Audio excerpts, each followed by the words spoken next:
हाय अनु। Hello ma'am. कैसे हैं आप आज? ठीक हूँ मैम। जी।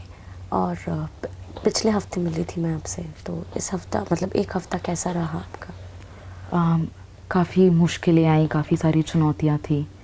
काफ़ी परेशान चल रही हूँ और डर सा लगा रहता है कि मेरे पति का व्यवहार कैसा होगा मेरे प्रति। तो बस यही सब सोचते रहती हूँ। समझ रही हूँ मैं। काफ़ी मुश्किल में रह रहे हैं आप। एक तो ऐसा हिंसा चल रहा है घर पे, और साथ ही साथ जब नहीं भी हो रहा है तो ये डर सा जब मन में बैठा है कि कब ऐसा हो जाए फिर से, तो बहुत मुश्किल होगी ऐसे पूरा समय ऐसे डर डर के जीना, ऐसे सोच में उलझे रहना। तो जैसे पिछले हफ्ते हमने बात किए थे कुछ कुछ चीज़ों के बारे में, जिससे आप अपना थोड़ा मन को भटका सके। डिस्ट्रैक्शन टेक्निक्स के बारे में हमने बात की थी। तो क्या आप वो सब कर पाए? कितना कर पाए और क्या असर हुआ उसका, अगर आप बता पाएंगे अभी? कोशिश की मैंने थोड़ी बहुत, पर कोशिश की, कर पाई। और बट ऐसा होता है कि वापस से मन भारी हो जाता है, गुस्सा आने लगता है। आम, अ, सांस नहीं आती कभी कभी अचानक से, और सिरहन होती है, शरीर में थरथराहट होती है और हमेशा डर लगा रहता है। बिल्कुल। तो वही जो मैं पहले भी बता रही थी कि ऐसा माहौल में ऐसे हमेशा डर डर के जीने में कि बीच में कुछ भी चीज़ ट्राई करना, ये ऑलरेडी बहुत मुश्किल की बात है। लेकिन मैं आपको ये बोलना चाहूँगी कि आप बहुत अच्छे से ये जो अपने अपने जो भावनाएं हैं, सोच विचार और व्यवहार है, ये सब के ऊपर जो आप ध्यान दे रहे हैं, अब जो रेगुलर सेशंस में आ रहे हैं, ये अपने में बहुत बड़ी बात है। लेकिन मैं समझ सकती हूँ साथ ही साथ कि ये कैसा महसूस कर रहे होंगे आप, कि हमेशा ऐसे डर डर के जीना, और उसके साथ साथ ये जो शारीरिक तकलीफ़ें भी आपको होने लगी है कि शरीर थरथराना या फिर सांस लेने में कठिनाई होना। तो काफ़ी ये ये जो सिचुएशन है, आप जो माहौल में रह रहे हैं, ये काफ़ी नेचुरल है ऐसे सिचुएशन में ऐसा होना आपके लिए। आप पिछले सेशन में इसके बारे में कुछ बोल रहे थे मुझे कि आपको बीच बीच में बहुत गुस्सा आता है। क्या आप उसके बारे में थोड़ा बात करना चाहेंगे? कोशिश करती हूँ मैं कि अपना ध्यान भटका के रख सकूँ। जी। कुछ चीज़ें हैं जो मदद करती हैं, जैसे कि कुछ अच्छा खाना बनाना खुद के लिए, टीवी देखना या सोशल मीडिया फेसबुक यूज़ करना। तो ध्यान भटकता है, इससे थोड़ा बहुत आराम भी मिलता है मन को। लेकिन कई बार ऐसा होता है कि वापस से गुस्सा आता है और डर सा बना रहता है। बिल्कुल। तो ये जो गुस्सा की बात कर रहे हैं आप, तो ये गुस्सा किस चीज़ पे होता है? मतलब क्यों होता है गुस्सा, अगर आप बात करना चाहेंगे उसके बारे में? जो परिस्थिति है उस पे गुस्सा है, और मैं यहाँ कैसे फंस गई उस बात पे गुस्सा है, और मैं निकल नहीं पा रही, कुछ कर नहीं पा रही खुद के मदद के लिए, उस बात पे गुस्सा है। जी। तो ये जो गुस्सा है, मैं समझ सकती हूँ कि जो, अगर फिर से मैं बोल रही हूँ कि जो माहौल है ऐसा, तो वो काफ़ी ख़राब है। और ये आपको ऐसा लग रहा है, जैसे आप बता रहे हैं कि आप फंस गए हैं इस सिचुएशन में और इससे कहाँ कैसे बाहर निकले, और आप ये आपके साथ ही क्यों हो रहा है। ये काफ़ी बार हमारे मन में ऐसा सोच आता है कि मेरे साथ ये कैसे क्यों हो रहा है। तो नेचुरल है ऐसे समय पे गुस्सा आना। लेकिन मैं ये भी कहना चाहूँगी कि साथ ही साथ ये गुस्सा जो है, इसको निकाल देना भी बहुत ज़रूरी है।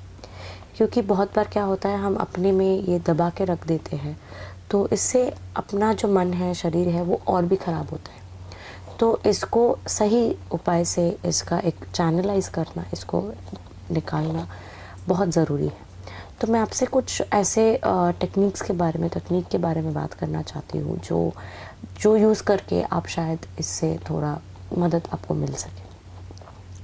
जैसे कि मान लीजिए कि आप बहुत ऐसा गुस्सा महसूस कर रही है, ठीक है, आपको ऐसा लग रहा है कि मैं किस में फंस गई, क्यों मेरे साथ ही ऐसे हो रहा है, और बहुत ज़्यादा गुस्सा आ रहा है अपने आप, तो आप क्या कर सकते हैं, आप मान लीजिए बहुत हाथ में एक बर्फ़ लेके बैठ गए, तो वो जो ठंडा होता है ना एकदम सुन्न हो जाता है जो हमारा स्किन, तो उससे क्या होता है हमारा जो मन है जो गुस्से की तरफ से वो थोड़ा ध्यान हट जाएगा।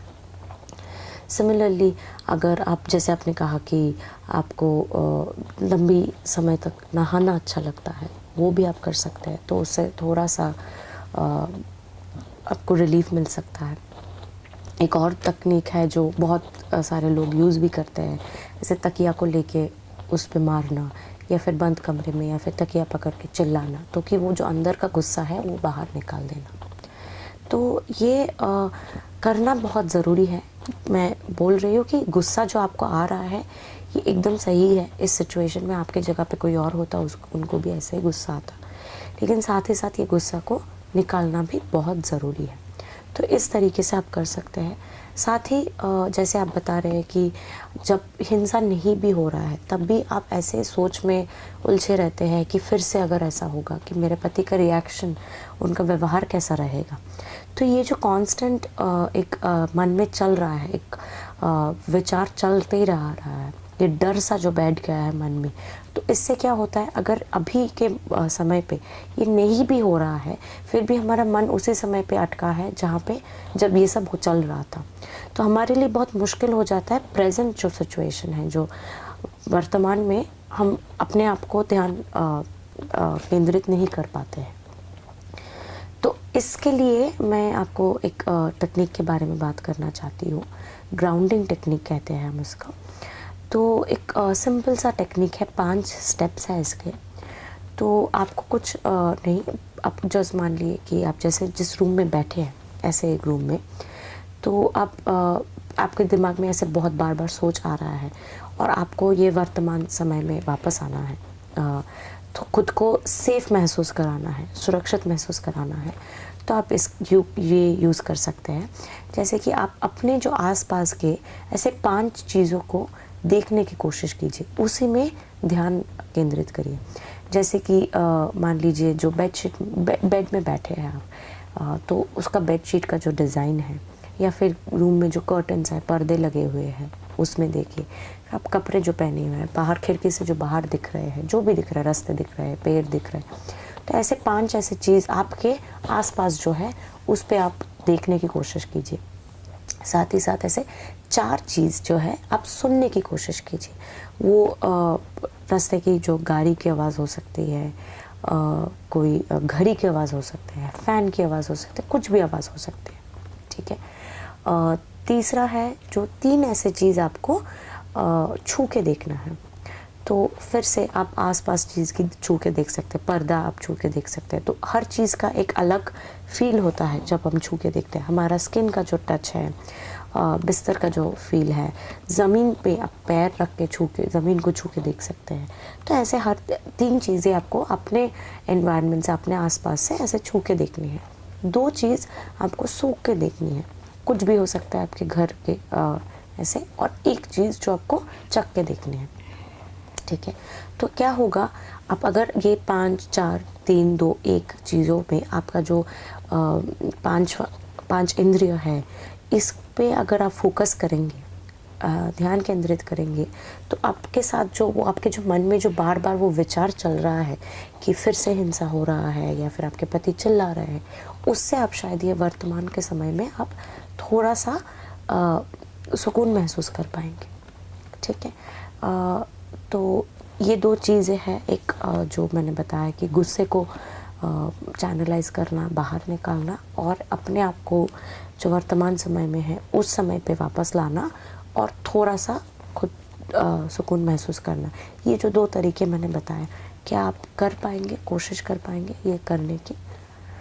घर के माहौल की वजह से तो मुझे उम्मीद बहुत कम है कि कुछ भी मदद करेगा, पर मैं कोशिश ज़रूर करूँगी। जी बिल्कुल, मैं समझ सकती हूँ कि घर का माहौल बहुत ख़राब है और इस परिस्थिति में खुद को समझा के ये सब करने में बहुत दिक्कत होती है, लेकिन बस कोशिश कीजिए, उतना ही। देखते हैं कि कोशिश करके कैसा आपको लगता है। ये सब जो तरीके हैं, जो तकनीक है, ये काफ़ी लोगों को बहुत मदद मिलती है इससे। तो हम उम्मीद करते हैं कि आपको भी मदद मिलेगी। आप अपने तरीके से तरफ से जितना हो सके आप कोशिश करिए बस। मैं एक दूसरी चीज़ के बारे में थोड़ा बात करना चाहती हूँ। जैसे आपने बताया कि आप पूरे दिन भर जैसे कुछ अच्छा खाना बना लेते हैं, उससे आपको अच्छा लगता है, और साथ ही साथ आप को टीवी देखना या फिर गाना सुनना, ये सब चीज़ों में अच्छा लगता है। या फिर पिछले दिन आप बता रहे थे मोबाइल में गेम्स खेलना या फिर कुछ सोशल मीडिया, फेसबुक जैसे, उसमें थोड़ा समय बिताना आपको अच्छा लगता है। तो ये बहुत इम्पॉर्टेंट होता है कि हमारा जो पूरा दिन का जो रूटीन है उसको हम कैसे प्लान कर रहे हैं। तो उसमें हम ऐसे कुछ चीज़ें हैं जो हमको रेगुलरली करना ही पड़ता है, वो छोड़ के ऐसे कुछ काम हम रखेंगे, रखना ज़रूरी है जिसमें हमें बहुत अच्छे तरीके से एक तरीके का मास्टरी है जो हम अच्छे से कर पाते हैं। जैसे आपने बताया खाना आप अच्छे से बना पाते हैं, और वो बनाने के बाद आपको अच्छा लगता है कि आपने अपने लिए पौष्टिक खाना बनाए हैं एक कुछ। और साथ ही साथ ऐसा कुछ काम आप रखिए, कुछ काम करिए दिन भर जो आपको बस अच्छा लगता है, जिससे आपको बहुत आनंद मिलता है, ठीक है। तो इसको हम प्लेजर कहते हैं। तो एक तरफ के एक कुछ एक्टिविटीज़ जिसमें आपको मास्टरी है, जिसमें आप अच्छे कर लेते हैं, और वो आप अच्छे से करने के बाद आपको उससे अच्छा लगता है। और साथ ही ऐसा कुछ काम करिए दिन भर जो सिर्फ आपको अच्छा लगता है करना और आप अपने लिए कर रहे हैं।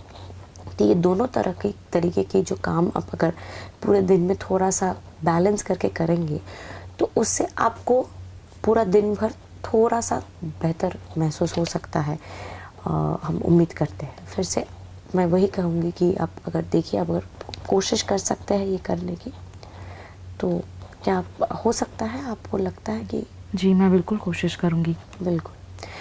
मैं शुरुआत से देख रही हूँ कि आप बहुत अच्छे से अपना जो देखभाल है, अपना मन का, मानसिक स्थिति का देखभाल कर रहे हैं। आप अपने तरफ से जितना हो सके आप कर रहे हैं। आपका घर का माहौल बहुत ख़राब है, फिर भी आप रेगुलरली सेशंस में आ रहे हैं। जो भी हम बता रहे हैं तो आप वो फॉलो करने की कोशिश कर रहे हैं, ये बहुत बड़ी बात है। इस परिस्थिति में भी अपने आप को मोटिवेट करके ऐसे चीज़ें करते रहना बहुत बड़ी बात है। तो ऐसे ही आप बस करते रहिए। हम उम्मीद करते हैं कि आपको थोड़ा बेहतर महसूस करेंगे आप। तो आज का सेशन ख़त्म करने से पहले आज हमने जो डिस्कस किया हम दोनों ने, तो क्या आप थोड़ा सा समराइज़ कर पाएंगे उसको कि क्या-क्या चीज़ें आपको नेक्स्ट हफ्ते तक क्या करना है? कुछ चीज़ें जो आपने कही का मुझे काफ़ी महत्वपूर्ण लगी, जैसे कि मेरा इस परिस्थिति में ऐसा महसूस करना बहुत सही है, और मैं कुछ अहिंसा वाले माध्यम का इस्तेमाल करके खुद को बेहतर महसूस करा सकती हूँ। बर्फ़ हाथ में रखकर या तकिए पे सर रखकर। जो ग्राउंडिंग तकनीक्स के बारे में आपने बताया, मुझे लगता है कि वो भी काफ़ी काम आ सकते हैं। और तीसरी बात जो आपने कही कि हर दिन कुछ ऐसी चीज़ें मैं करूँ जिसमें मुझे मास्टरी है, जैसे कि खाना पकाना, जो मैं अच्छे से कर पाती हूँ। और दूसरा ये कि कुछ चीज़ें मैं ऐसी करूँ जिससे मुझे प्लेजर मिलता है, आनंद मिलता है, सुकून मिलता है, जैसे कि लंबे वक्त तक नहाना या फ़ोन का इस्तेमाल करना, कुछ खेलना। जी, बिल्कुल। तो इसी से हम आज का सेशन ख़त्म करते हैं। आप ये सारे चीज़ फॉलो करिए एक हफ़्ता। मैं अगले हफ़्ते आपसे मिलती हूँ। तब तक जी। अपना ध्यान रखिए। Thank you so much ma'am.